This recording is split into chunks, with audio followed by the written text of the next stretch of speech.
Heard a lot from and about Republican U.S. Senator Mitch McConnell and his Democratic challenger Allison Lundergan Grimes this year. You may not have heard much about another option in that hotly contested race, Libertarian candidate David Patterson. The Harrodsburg police officer lost a legal effort to be included in KET's statewide debate last week. Patterson did what he could. He answered questions on Twitter and so forth, and he hopes that as the sparks fly in this tense race between McConnell and Grimes, that voters will look for a third way and vote for him. Patterson says the federal government is determining too much of our lives. He says some programs should be ended, some parts of government should be shut down for good, and others shrunk. Libertarian U.S. Senate candidate David Patterson joining us. Good morning. Thanks for being here. Thank you, Bill. Why did you decide to get into this race with better-known candidates who have raised and spent millions of dollars? Well, there's a large portion of Kentucky voters that are independent and or third party, much more independent. And those, if you look at the numbers going back to elections way back, you can see that there's a good 40% of people that actually vote either the candidate or the issues. And I had just gotten, in the last 2 years, involved with the Libertarian Party, and I had done some research and wasn't really comfortable with the way that the incumbent had voted on a lot of things, and I don't typically align myself with the Democratic Party platform, or at least a large part of it. So you were a Republican previously? Yes, I was. And switched to Libertarian? Correct. And so I wanted to find somebody, I wanted somebody to vote for. I wanted to have that opportunity to vote for somebody that was more aligned with my views. And there wasn't anybody available that was willing to run. And I was approached on separate occasions and by people that had mentioned, hey, why don't you run? You'd be good at this. You know the issues. And so it really just became a matter of whether or not I felt like it was the right thing for me to do. Spoke with my wife. She gave me her blessing, if you will. And so that's how I got into it. Has it been an education for you to run as a sort of third-party candidate in this state? It has been an education. It has been an educational experience on many levels. You've been denied opportunities to speak and be included in a lot of programs and events, right? I have, yes. When you look at the money that's been raised by others, do you question that as far as the investments that people make in these partisan candidates? Well, it just goes to reinforce my thought on the issue that a lot of Republican and Democratic politics have to do with advancing the party. They want to advance their party and their philosophy and their values, and they're not necessarily interested in serving the people. And that really is very disturbing to me. Do you think they change their views to fit the party? I think they do it often. And why? Is the payoff then the reward of the party support and the money? Well, party support, money, power. They want, how often have you heard, well, we need to take control of the Senate or we need to take control of the House? But what have they done with it? Over the last, say, 20, 30 years, what have either one of those parties done except drive our debt up to, what, $17.8 trillion? It's gotten bad. And so you advocate shrinking government. What do you think can be shut down or scaled back in the U.S. government? Well, there's any number of departments that could be discussed. To be honest with you, I think that the Department of Education is something that should be handled state to state. Just as an example, I think that department at the federal level could be basically shrunk down and eventually done away with, and put the power of education back in the hands of the states. People from California, people from Florida, people from Alaska may not have the same educational thoughts as we do, and so each state needs to be able to educate their children as they see fit. I just don't think that the federal funding should be done. It's not in the Constitution. Do you think there are issues that transcend state borders? For instance, when you have an issue like this Ebola concern or the terrorism threats that the country is facing, how much do you empower government to act then in behalf of everybody? Well, one of the primary purposes of the federal government was to promote national security. So I think that that has a large part to do. The federal government should have a large part to do with that. The question is always going to be how much. So, do you take a position on an issue like minimum wage? Yeah, I do. I think that minimum wage is an artificial inflation, and that's bad. Basically, I think that a person's value as they enter the workforce, they have to be able to produce a certain level of worth, and it's really difficult to imagine that the government is going to define that. They're going to make an employer define that for them, and it's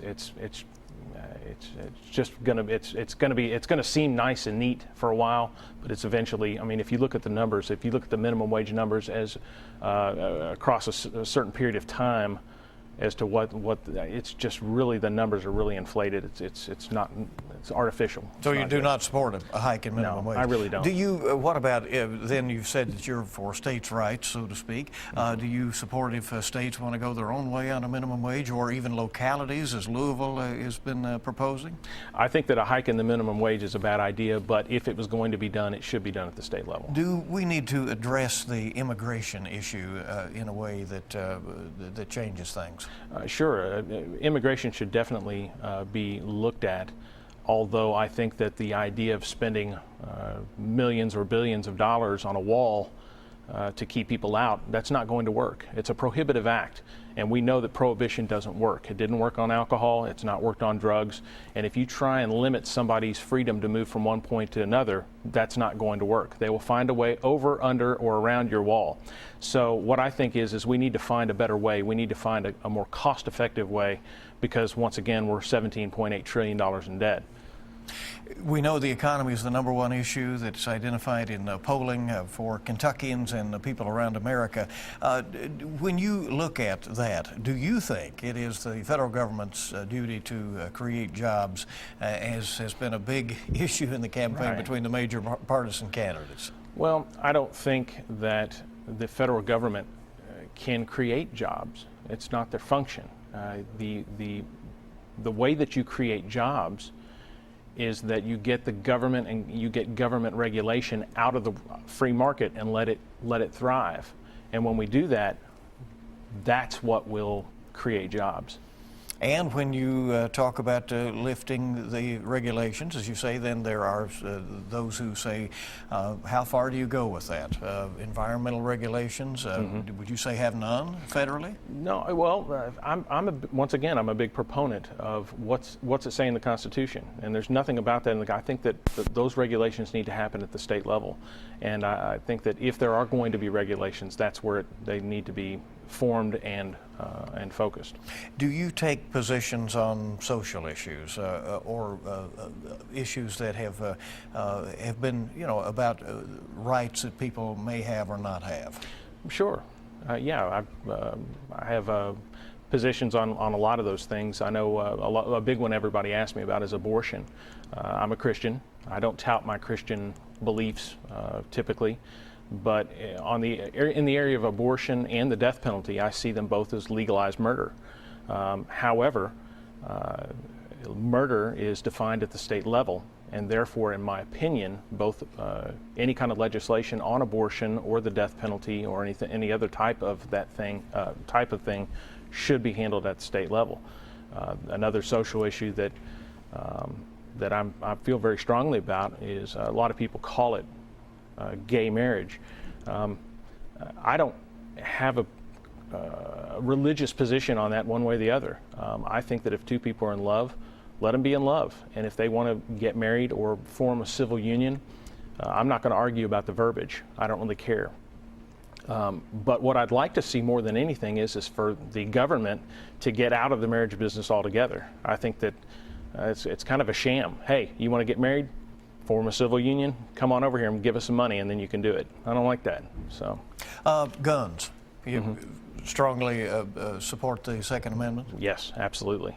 Absolutely. Is that a keystone of your campaign? To me, it's just a given. You are a police officer. Absolutely. By profession. Yes, and to me, it's just a given. I'm very, very comfortable when I'm either at my job or in my community, and if I see somebody with a pistol on their hip, or if I see somebody with a pistol under their jacket, it doesn't bother me a bit. I'm not concerned. Usually, if somebody's going to do you harm, if you're paying attention, you can see that they mean you harm before anything's going to happen.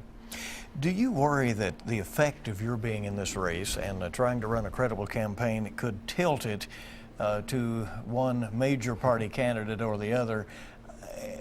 Do you think you have a realistic chance of winning? I don't concern myself with whether or not one of them is going to win, and if I'm going to tilt the election in one's favor or the other. I'm not a Republican, nor am I a Democrat. I'm a Libertarian, and therefore my main concern is not who may win on their end, it's how can I win this. And I think that if you look at the polling numbers, I've polled as high as 9%.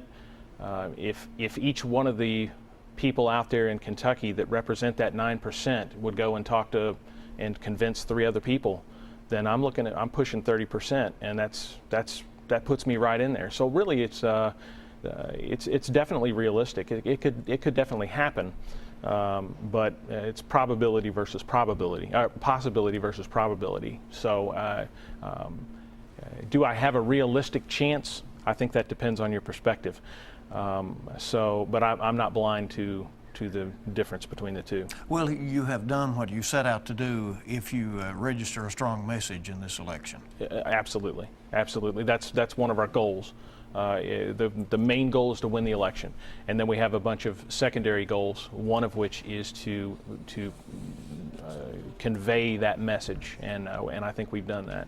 What do people tell you when you're out there campaigning? I'm sure you give your positions and then they tell you theirs, right? Well, most of the time they do, and it's been a very rewarding experience being able to interact with people and talk with them about the issues. So, yes, they do give me their issues, and it's usually very civil.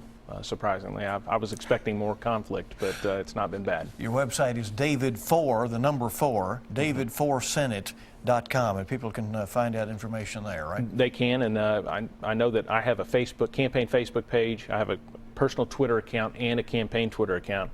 We have just added a social media link to that page, to the web page, so that people can follow all of that without having to switch between stuff if they choose to. Do you have people who are helping you in the campaign? Is there a backbone of a Libertarian Party? There is. We have a small but very firm backbone, and I know that our campaign, I specifically have, I have 2 full part-time people, and then I have a couple of advisors, and then other people that I can call for advice if I need to. You anticipate being very busy over the next 2 to 3 weeks? I've been busy over the last month, and I do not see it stopping now. And you work full-time as a police officer. I mean, you work in a pretty tough night shift, right? Is it? Where do you find the time? Wherever I can. David Patterson is the Libertarian candidate for the U.S. Senate. We appreciate you coming in. Hey, thank you, Bill. And we want